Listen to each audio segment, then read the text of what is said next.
দিঘুলিয়া ফরিদপুর পাবনার অন্যতম সুন্দর জায়গা। দুই সাইডে বিস্তীর্ণ বিল আর মাঝখান দিয়ে চলে গেছে বিশাল রাস্তা।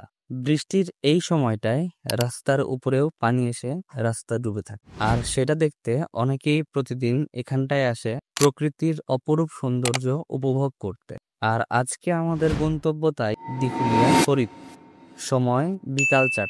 বন্ধুরা মিলে রওনা দিলাম দিঘুলিয়ার উদ্দেশ্যে। আর আজকে যাব মালঞ্চির রাস্তা দিয়ে। রাস্তার দুই পাশে গাছ লাগানো, যেটা দেখতে বেশ সুন্দর।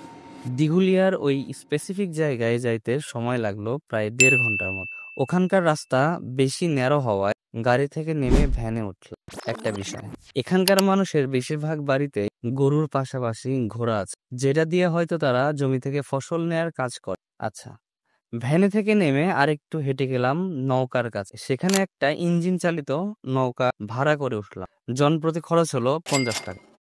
বন্ধুদের সঙ্গে নৌকায় করে বিলের মধ্যে বেড়ানো এক অন্যরকম আনন্দ। ঠান্ডা হাওয়ার স্পর্শ, নীল জলরাশি, পানির ঢেউয়ের মৃদু শব্দ, সব মিলিয়ে মন ভরে যায়। নৌকা ভেসে চলে ধীরে ধীরে, আড্ডা জমে ওঠে। বিলের এক জায়গায় নৌকা থামালো, সেখানে চারপাশের সৌন্দর্য মন ভরে উপভোগ করল।